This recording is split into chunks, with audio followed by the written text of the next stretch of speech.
because I had a lot of people say they could not join us this morning, but wanted to make sure they had access to it. Before I turn it over to Karla, I would ask that you would please click on the sign in link. I'll post it here in the chat and sign in for us. And our workshop coordinator, Jamie Hale, will be with you in the next week or two to get your PD hours. And then I also have the teacher folder here where Karla has her handout for today. And so you can click on that and view that. So with that, I will turn it over to Miss Karla. Thanks for being here Great. today. Yeah, absolutely. Well, good morning, everyone. Welcome. We made it through another week, so so good to see all of you joining us today to learn more about ACES. My name is Karla Belzer, as Krista just said. I'm a family life educator with the University of Illinois Extension, and I am thrilled that I actually get to do my job today, which is provide educational sessions to folks. We are still, just a little update, we are still working remotely, as many people are, and we're hopeful to get back into the office in some way, shape, or form in the middle of August, but we're thrilled that we can still serve our communities and the constituents of Illinois virtually. So we've been doing lots of online trainings, and I'm really excited to be here today to just share with you about ACES. Just personally, this has been kind of a field of study that I have taken a passion and an interest in over the last 2 or so years.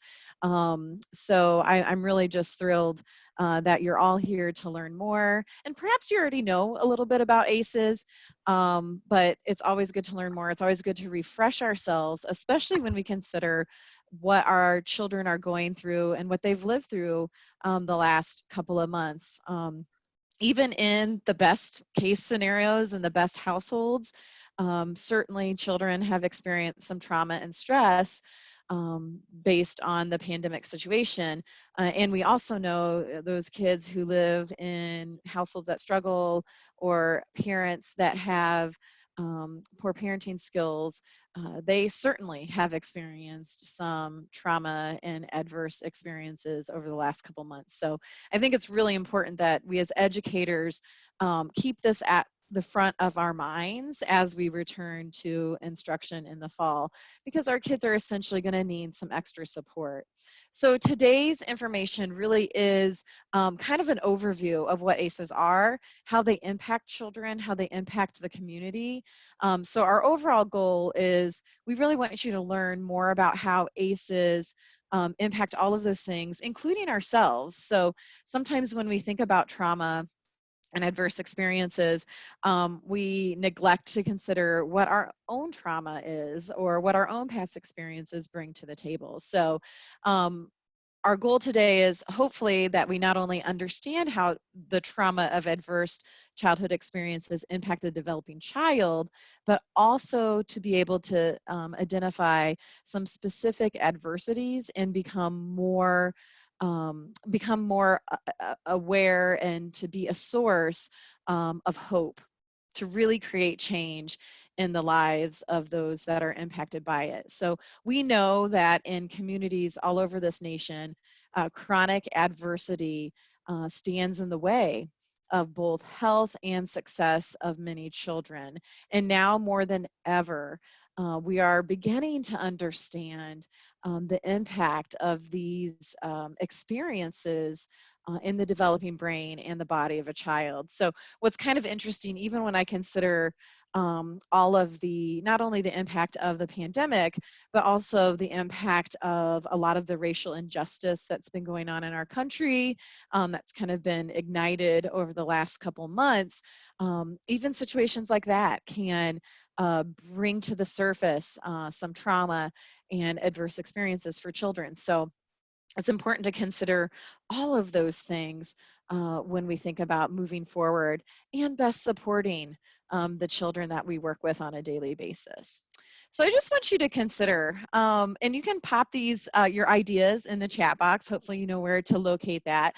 But when you think about the stressors that young children today, or that children of any age today are facing, what are some of those things that come to mind? If you just want to put your ideas in the chat box, we'll wait a minute or two for those to come in.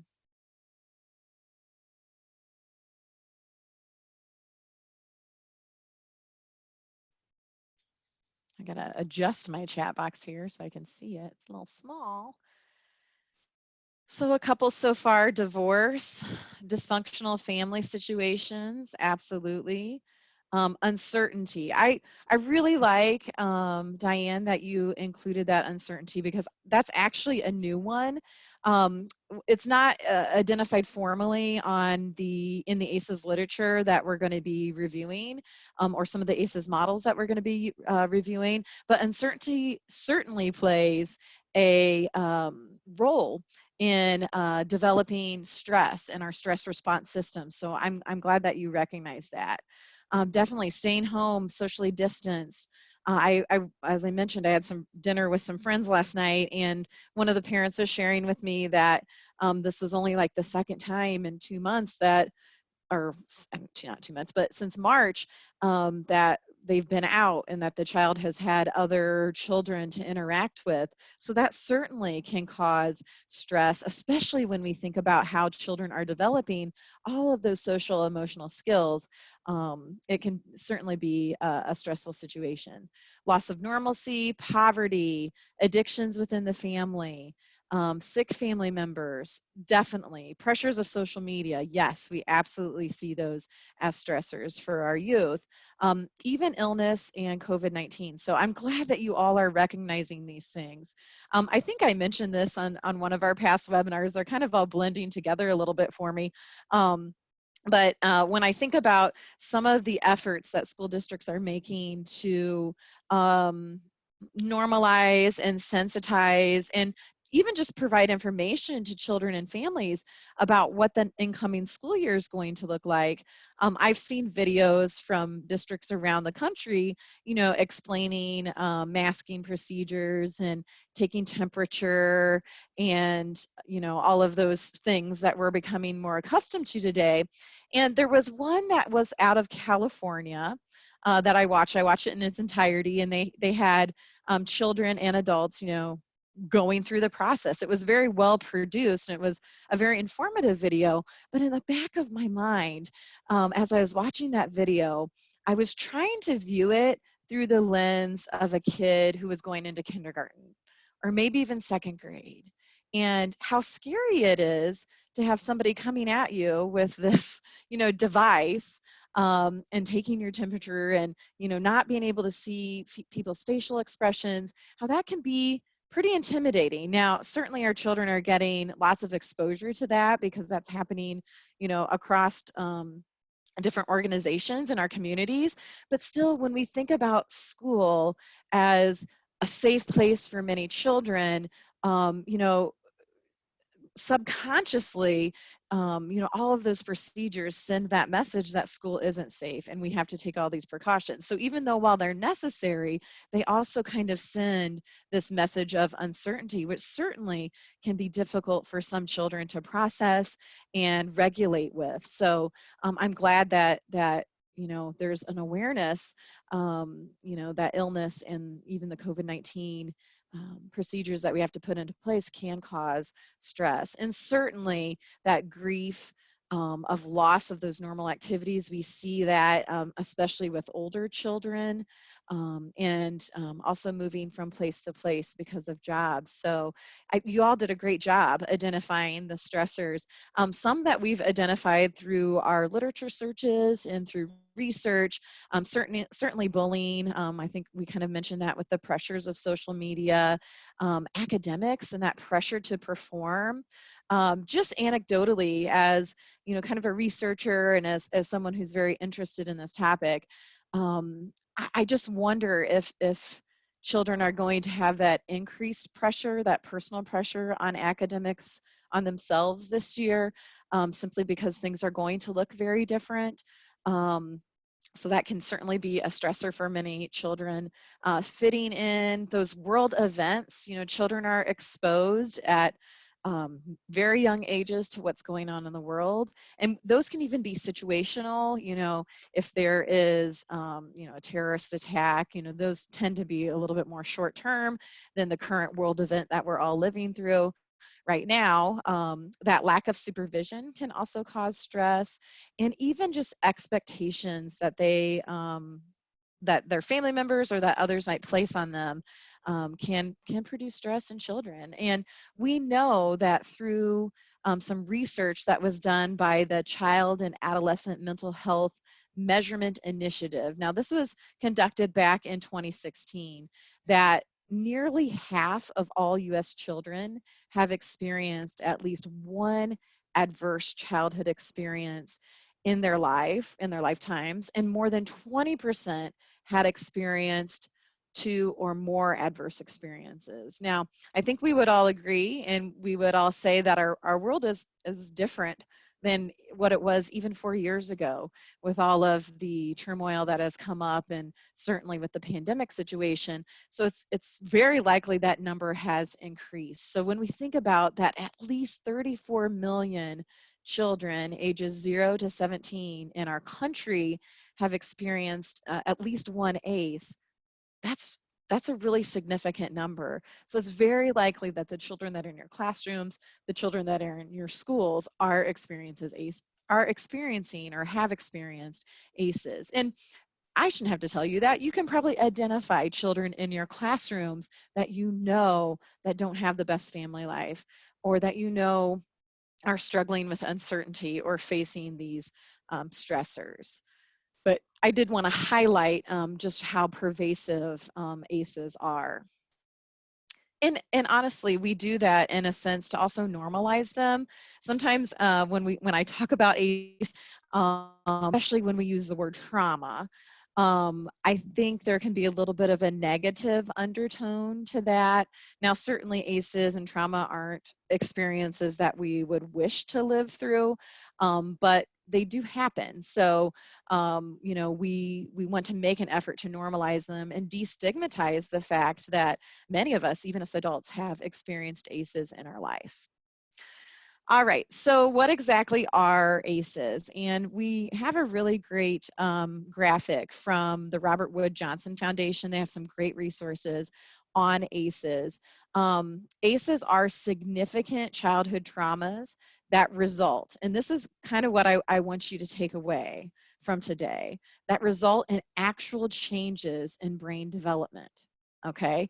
So changes in how the brain is structured, changes in how the brain is wired, and all of that impacts or affects the child's cognitive, social, and even mental health.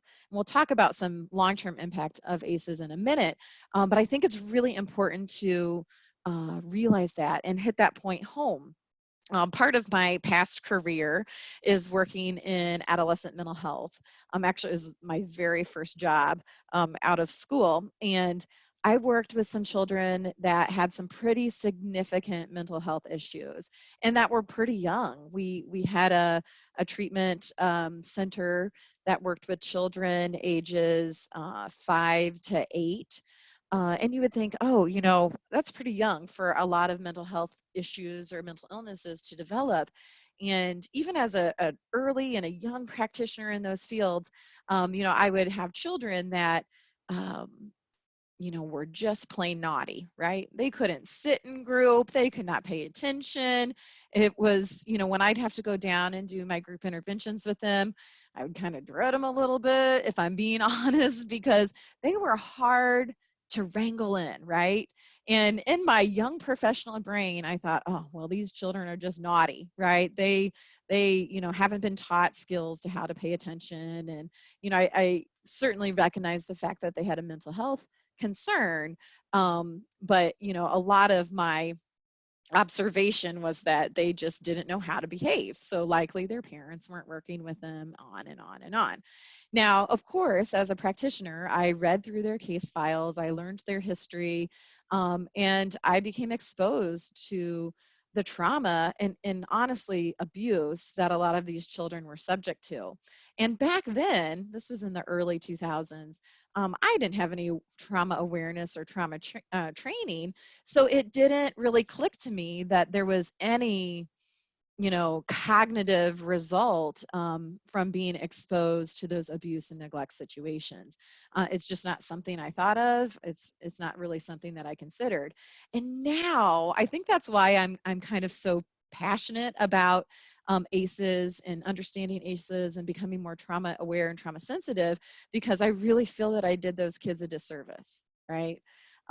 Certainly I did my best as a therapist to intervene with them and to set them on the right track, but I didn't fully understand how their brains were working based on the trauma and stress that they experienced. So I just share that story. I share that story to be vulnerable and just to share that, I didn't even have it right.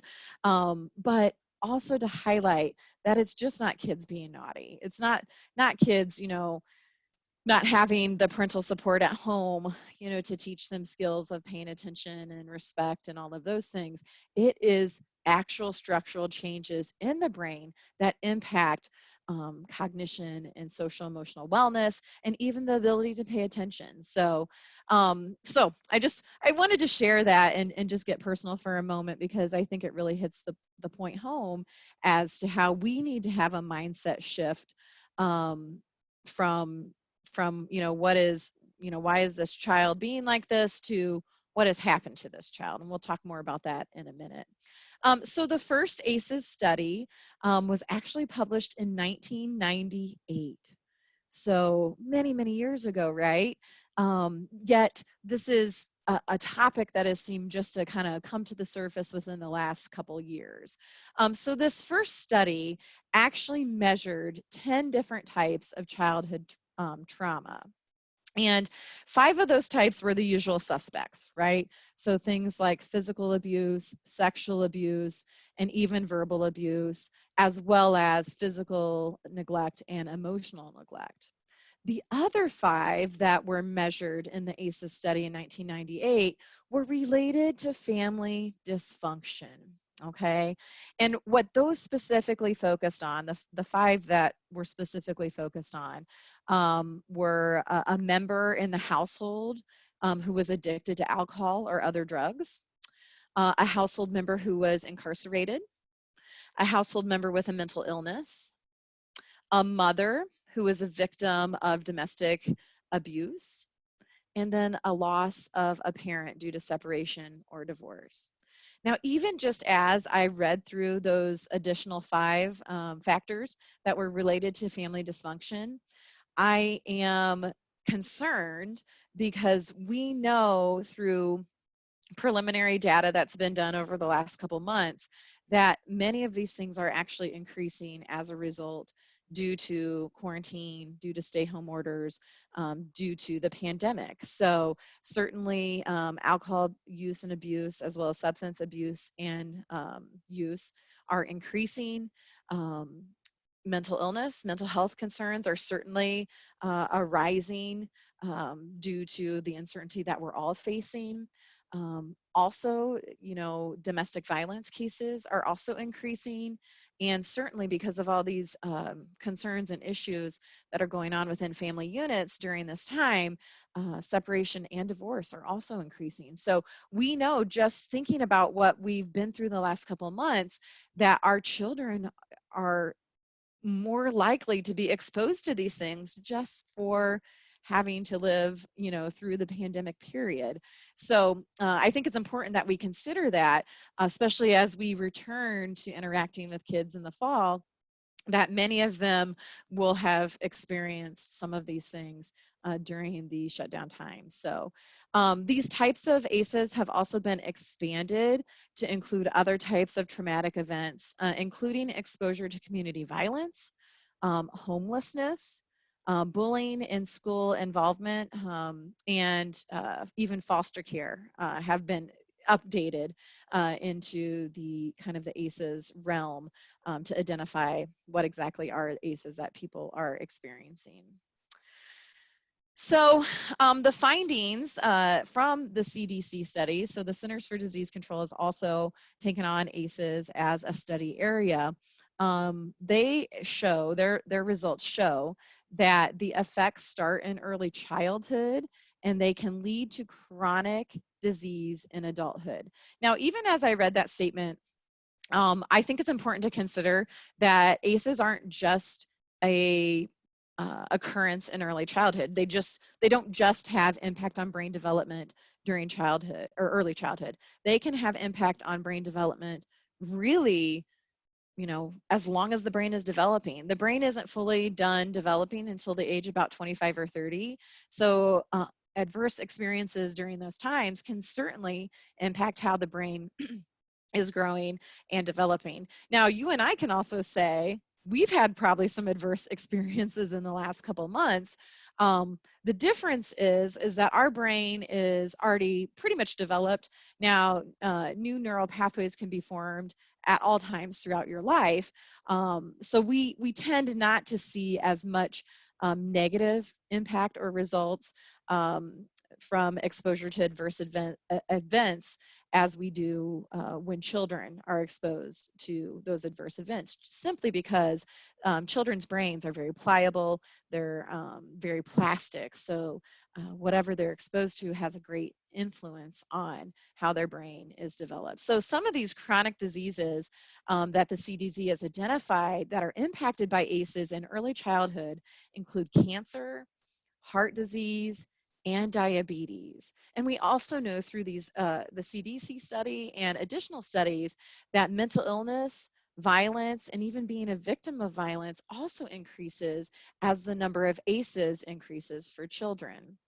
So people who have high ACEs scores, they're also more likely to have broken marriages, even more broken bones, more drug prescriptions, more depression, more autoimmune diseases, more work absences, more obesity, more teenage pregnancies, and even more unwanted pregnancies. So really, we can see that throughout the lifespan, exposure to adverse events for children really can have a pretty negative impact. It's also important to consider that ACEs tend to occur together. So if a person has experienced one type of trauma, research shows that there's an 87% chance that he or she has also experienced others. So they tend to come in pairs, if you will. So this leads Dr. Robert Block, who is a former president of the Academy of Pediatrics. He noted that children's exposure to adverse childhood experiences are the greatest unaddressed public health issue and threat facing our nation today. Now, I will say Dr. Robert Block, he likely made that quote well before coronavirus. We certainly know that that is a public health threat, but when we think about children, exposure to ACEs is certainly a public health issue that is just starting to be addressed. And thankfully, your presence here today and your interest in this area is one of the ways that we can start increasing that awareness. All right, so I just want to talk about a few other results from the ACEs study. So ACEs are incredibly common. 67% of those who participated in the study reported having at least one ACE, and 13% reported having 4 or more ACEs. So this is what 2/3 of all people have had experience with at least one adverse childhood experience. We also just noted in that slide that there are strong correlations between ACEs and poor health outcomes. And certainly we know, as the previous, I'm going to go back to it real quick, as the previous pyramid graphic displays, the more ACEs you have, the higher likelihood you will move up this pyramid. So you can see that when we have these adverse childhood experiences, that can impact our neurodevelopment, impact and create some impairment.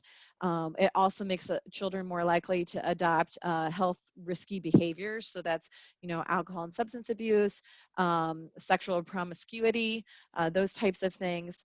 And they just kind of build upon each other. And ultimately, they can result in early death. And a lot of times when I think about ACEs in terms of community violence and certain socioeconomic groups and even racial groups that exist in larger inner cities,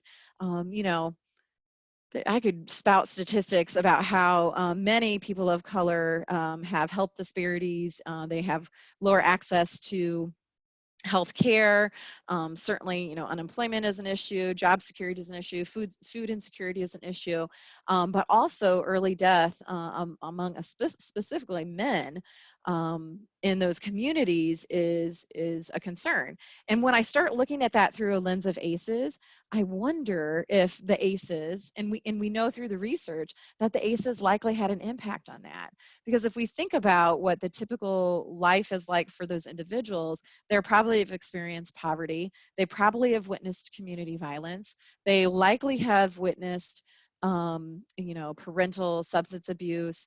They likely have witnessed a parent being incarcerated.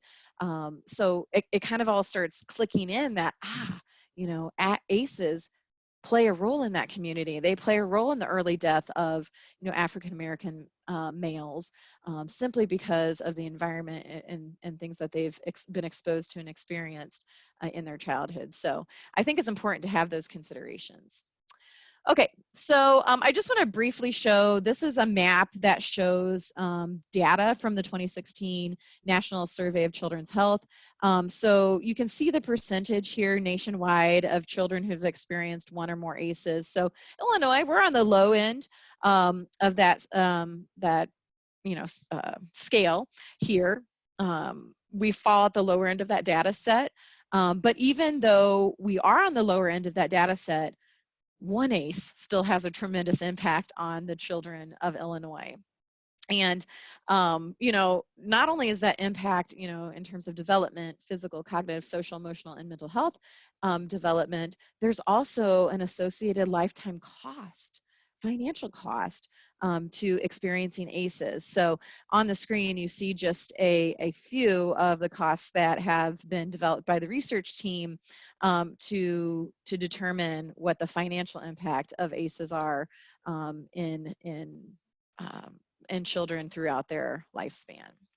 So I want to just kind of talk about Sally for a second. This name has been changed. But in San Francisco, Dr. Nadine Burke has been a pioneer in the area of ACEs and how trauma experienced by children in the community that she serves impacts overall health outcomes. And she operated a pediatric care clinic called the Center for Youth Wellness, where she and her medical team really developed new ways to respond to the new medical understanding of how adversity harms the brains and the bodies of children. So they see children like Sally every day. You might even have a child like Sally in your school or in your classroom. So I do want to just share with you Sally's story. So Sally is an 11-year-old girl who has grown up in a poor neighborhood in a large city. And already in her young life, she knows 3 people who have been murdered. Her father went to prison just last year for physically abusing Sally since she was a little girl. And whenever her father drank too much, he would verbally abuse Sally and her mother, and he would also get physical with them. Sally and her parents also used to live in an apartment, but after that, her father went to jail. Sally's babysitter said that she could no longer watch her in the evening when her mother needed to work. So her mom wasn't able to leave Sally alone. She soon lost her job, and the family was forced to move out of their apartment. So the family was homeless for several months until they were able to move into subsidized housing. And now this has impacted Sally because she's ashamed that she is now living in subsidized housing, and the family's situation has created animosity and difficulties between Sally and her mother. You know, she's a preteen, so that's a difficult time of development anyway. Because of everything that's been going on, her mother is depressed. She does not have health insurance, so she can't afford to get treatment. Because of all this as well, Sally has started to get into more trouble at school. She was suspended for fighting. She's also struggling academically, and her teacher is considering a referral to special education. So that's a little bit about Sally's story. I want to take a look at this next slide as I read her story again. just so you can see if you've identified, or if you can identify the ACEs that Sally has experienced. And I think just for the interest of time, I'm not going to read her whole story again, but certainly, you know, her story mentioned some physical abuse. There's some emotional concerns going on there. Mom has depression, can't get treatment. Father is incarcerated. Her and her mother were treated violently by the father. There's some substance abuse going on. So she has experienced quite a few of these ACEs during, you know, her you know, most recent life period. So if we were to add up Sally's ACEs score, she would have a score of 6. Now you might wonder, what is this ACEs score? So there is a tool, and it is based on some research, and you can find the tool at various different sites. The one that I'm actually going to share in the chat box, if I can find my mouse is like not being helpful right now. Let's see, why is it just, okay, there we go.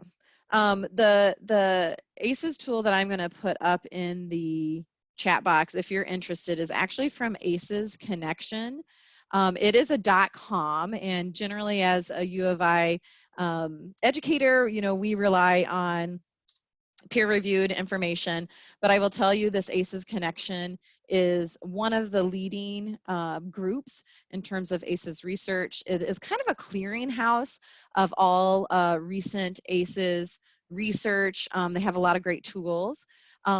So this ACEs score is kind of a way for us to identify and have a tangible idea as to how many ACEs someone has experienced, okay? Now, I kind of always cringe a little when I share the ACEs quiz.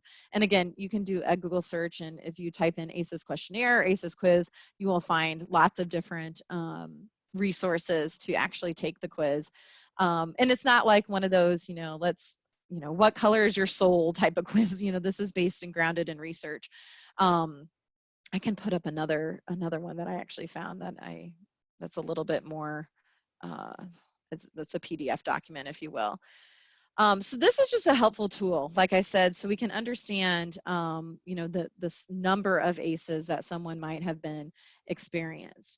It's also a helpful tool even for us, because part of understanding ACEs and trauma is also understanding our own ACEs and trauma history, okay? That can give us some good insight as to how we might respond to certain situations, or how we might even approach people who have ACEs within our own circles of influence. So I'm going to pause just for a second and answer the question from Tara. So does the severity of ACEs have an impact? Can one severe ACE equal the impact of 2 or 3? That is a really, really good question. So the research that I'm aware of at this point in time does not indicate that severity plays any role in it. So the other thing I think is important along these same lines to think about is the impact of ACEs is going to depend on the stress response system.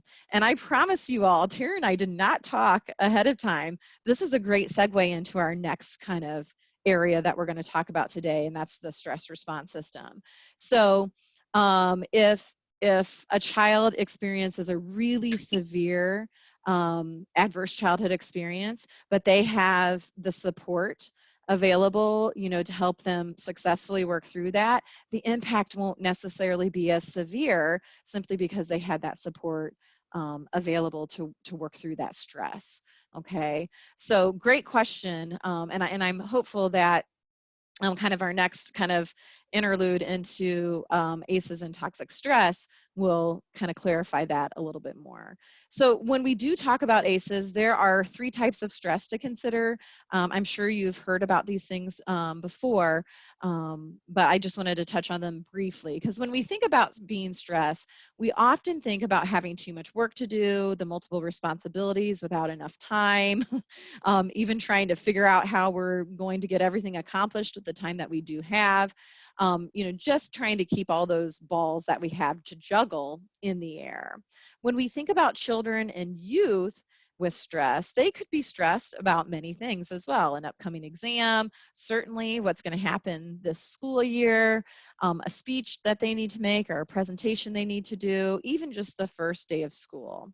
So stress that is formed from these types of events is called positive stress. That's the green circle on your screen. It's considered normal. In fact, it's really an important part of growing up because it helps us develop the capacity to handle more stressful situations later in life. My quick example here is, believe it or not, I used to be terrified to give presentations. When I was in college, even when I was in grad school, my stomach would get so upset at the thought of an upcoming presentation that I'd have to chug Pepto-Bismol, right? Just to get my system to calm down and my stomach to be sound, if you will. Now, fast forward 20 plus years, I am a public presenter. I give 20 plus presentations a month. So that positive stress early on really helped me develop the capacity to handle the stress of public presenting later on in my life. So the next level of stress, the yellow circle on your screen, is known as tolerable stress.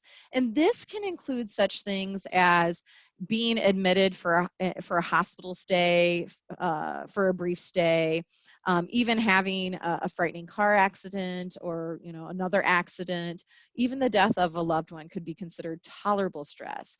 This type of stress is lessened by the presence of an individual or an adult who helps you get through the difficult time. Now, the final stress that you see on the screen is toxic stress. And this is strong, frequent, prolonged adversity. So some of those things that we think about on the ACES scale. So chronic neglect, caregiver substance abuse or mental illness, even exposure to continued violence.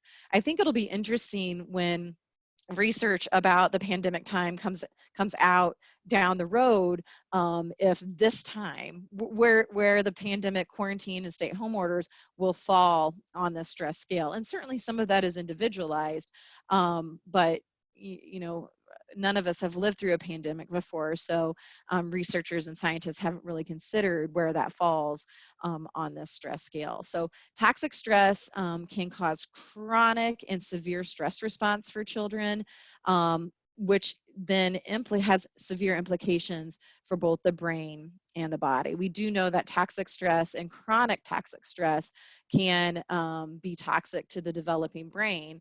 And even though learning how to cope with adversity is part of normal child development, when we are threatened consistently and for a prolonged period of time, our bodies actually activate a variety of responses, including increases in heart rate, increases in blood pressure, and stress hormones such as cortisol. And when I think about it, all of those things impact long-term chronic health diseases. All right, so I want to talk, I'm going to skip talking about Sally real quick. All right, because I want to talk just briefly also about how toxic stress actually changes our brain architecture, particularly in the early years of life. We know that toxic stress can impact crucial parts of the brain, including the hippocampus, the prefrontal cortex, and the amygdala. So that hippocampus is buried deep in the brain. You can see it on the image on your screen. This area of the brain is responsible for learning.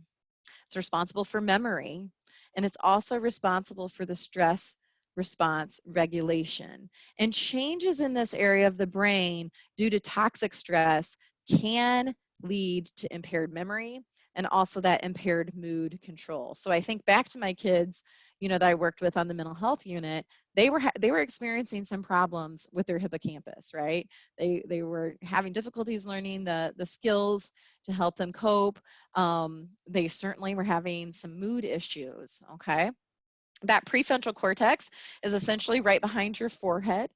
This is the area of the brain that's responsible for decision making, judgment, that impulse control, and even attention and focus skills in the area in concentration, if you will. So when the impact that toxic stress has on this area of the brain results in difficulty focusing, poor memory again, and disruption in the ability to think critically. So finally, that amygdala, that little pea-sized shape in the center of our brain, is responsible for our emotional regulations and our emotional reactions, such as anxiety and fear. And these changes often manifest in an increased anxiety or an increased proneness to fear. So certainly the most, last couple of months have been filled with lots of uncertainty, as we identified in our chat question early on. So this area of the brain is getting activated and essentially overworked if we are dealing with chronic stress. All right, so we are going to skip ahead a few slides. Back to Sally.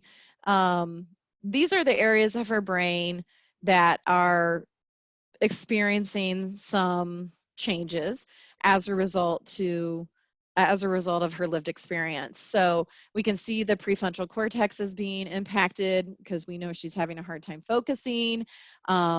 She's having some irritation with her mother, so that area of the brain, the hippocampus, is being impacted, and then even the amygdala is being activated as well. So that's, just a kind of a real life way to refer the changes in brain function.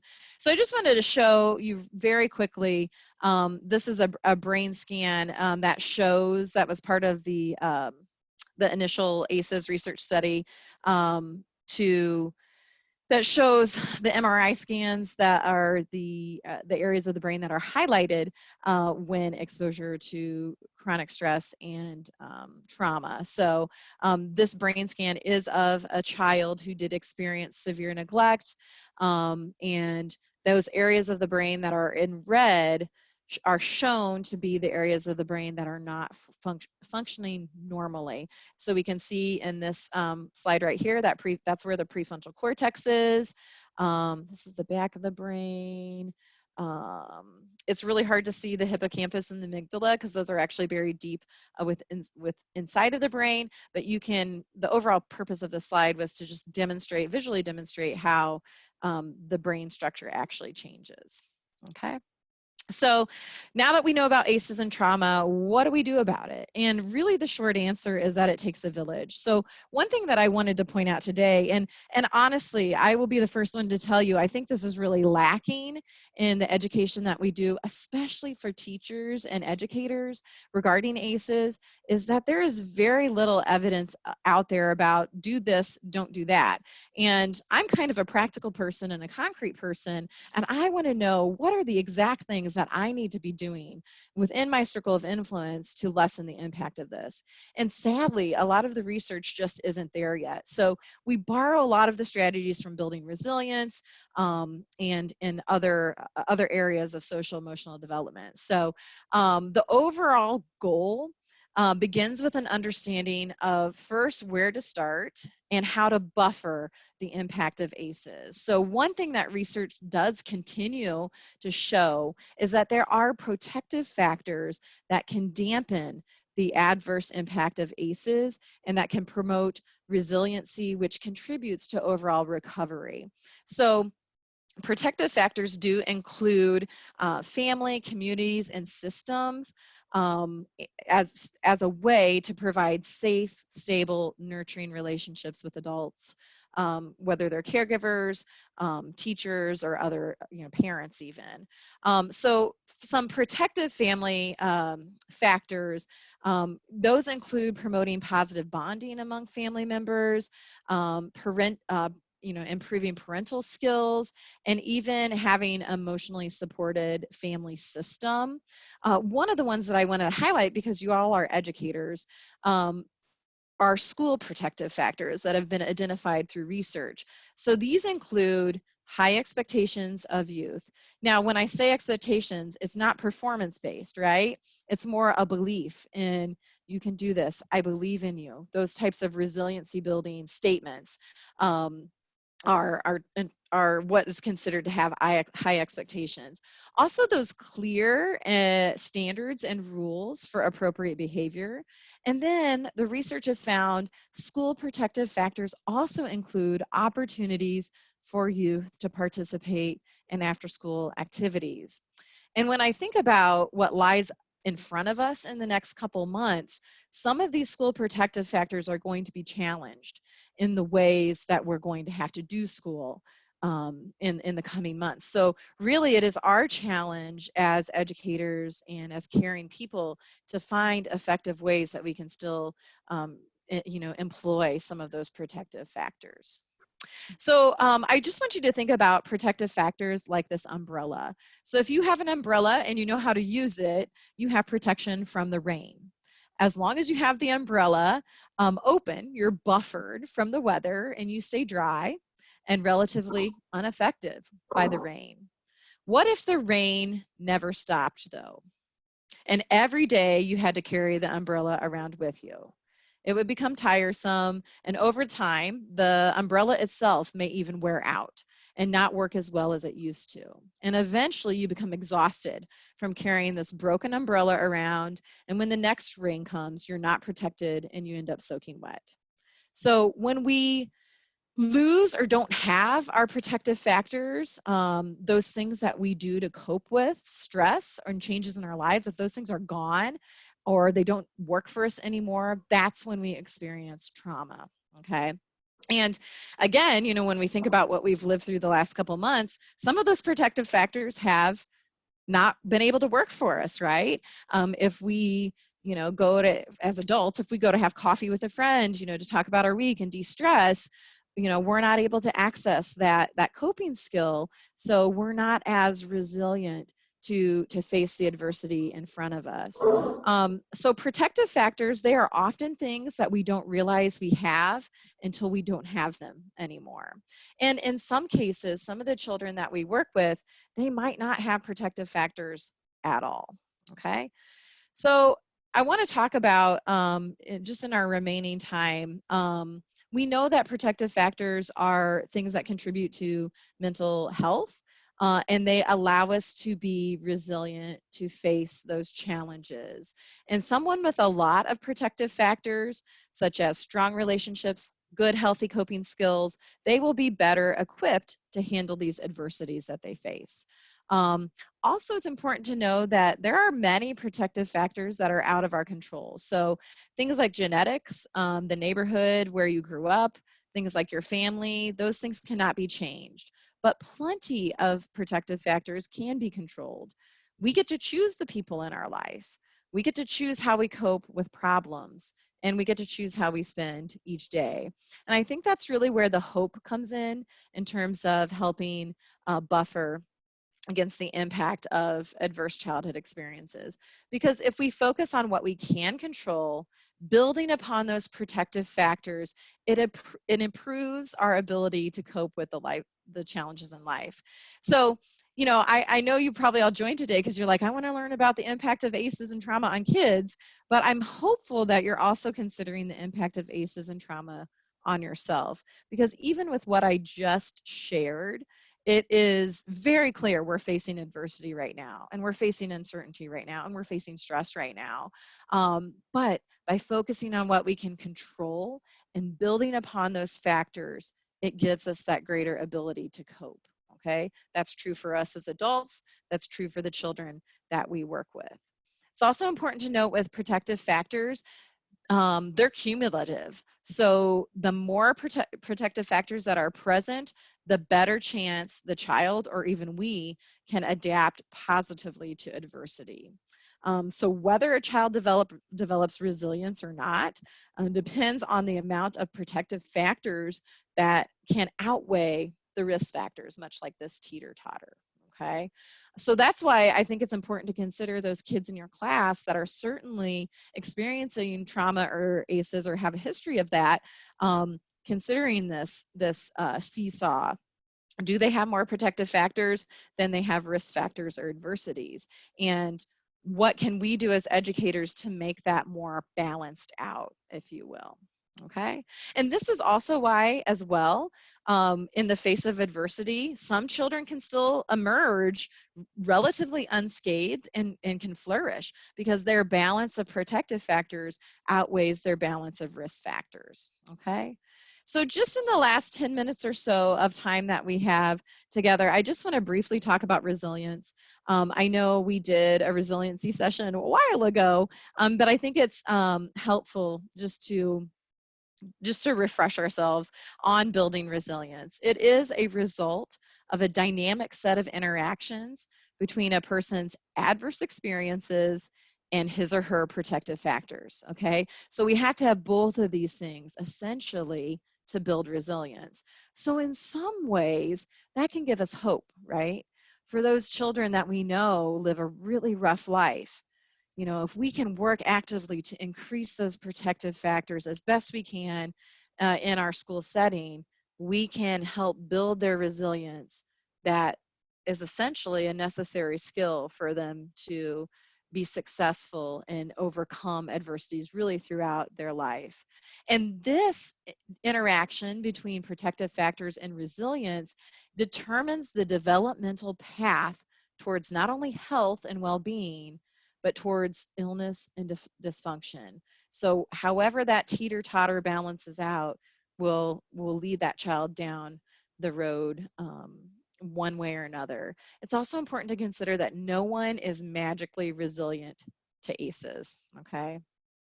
So just to kind of do a refresher, you know, when we think about resilience, this is kind of really what we need to consider moving forward in terms of buffering that stress from adversity and trauma.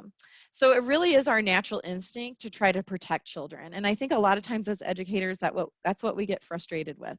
We can't protect the children outside of our care. We have the best intentions to keep our children safe, but we know that it's impossible to shelter them from every single threat or adversity. I really like this concept of resiliency is not only bouncing back from, but it's also bouncing forward, okay? So, you know, when we look at traditional descriptions of resiliency, it's bouncing back from the adversities of life. But when we think about it, when we are actively engaged in adverse situations and we're learning those skills that are going to help us down the road, we're also bouncing forward, because the next time we're faced with adversity, we've already lived through some adversity, right? We've developed some skills that can help us move forward in that situation, okay?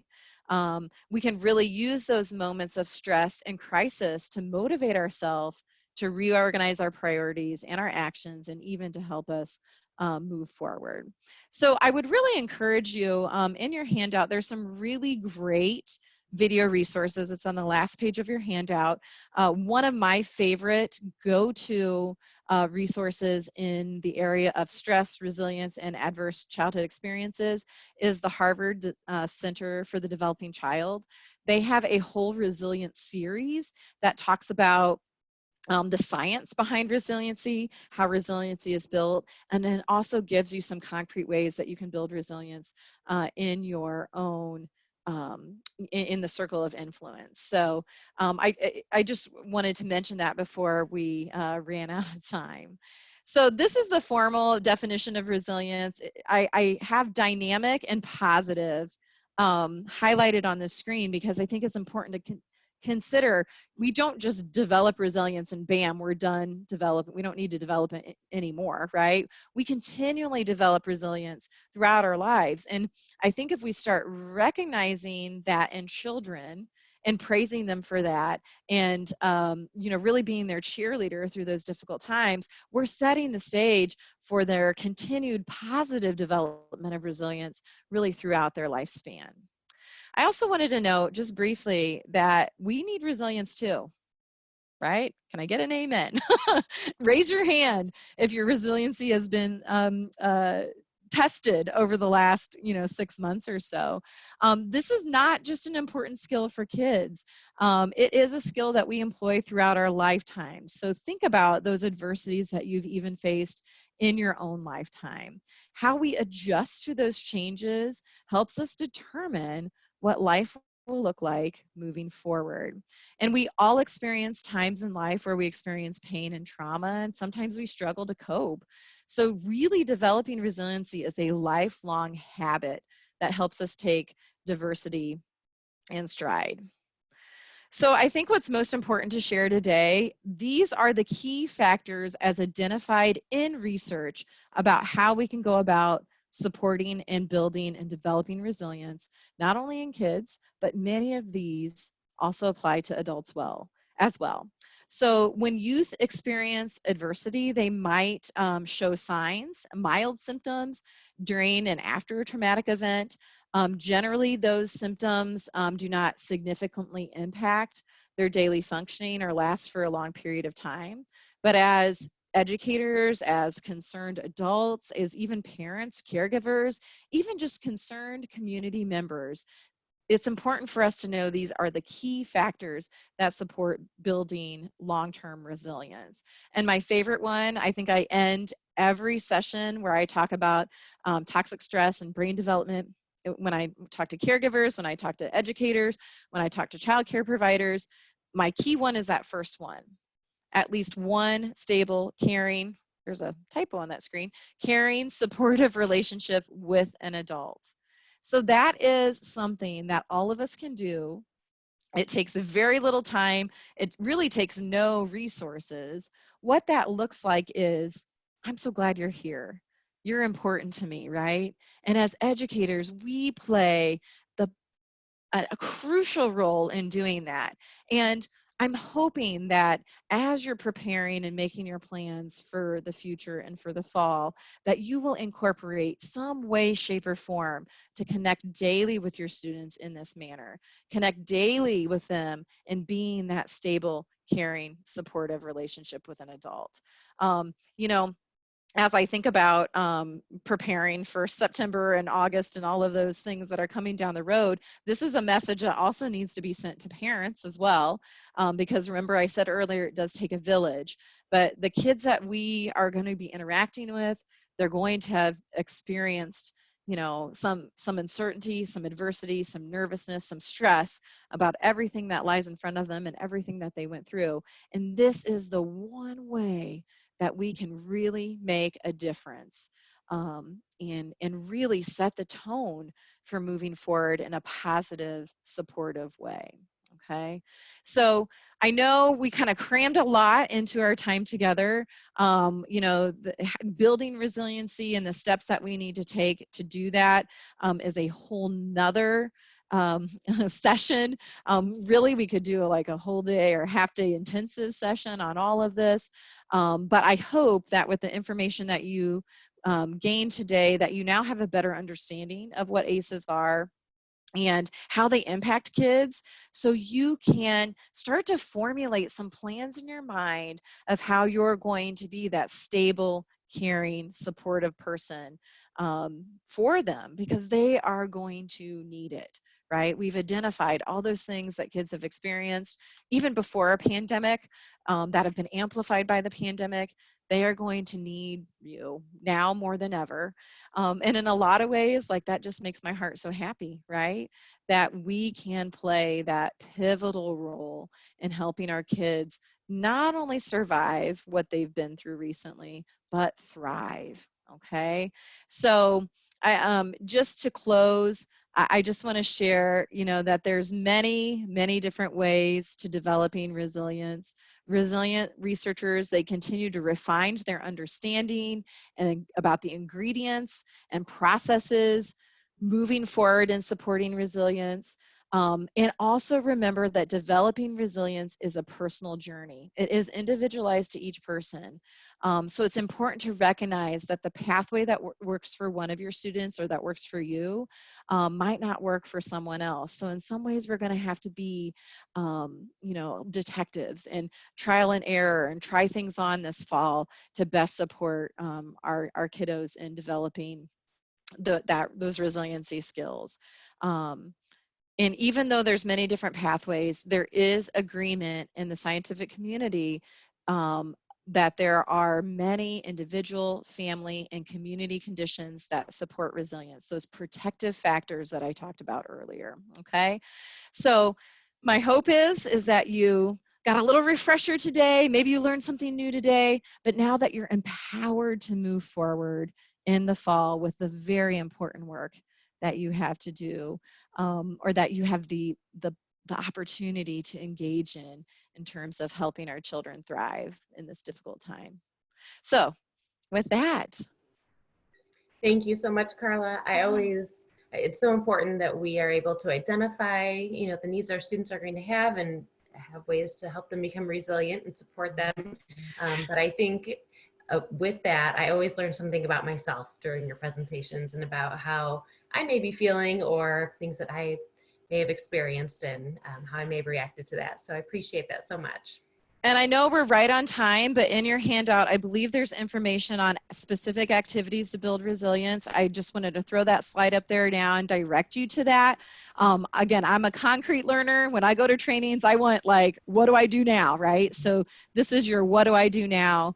And certainly, any of these things could be implemented, in the fall, so. Right.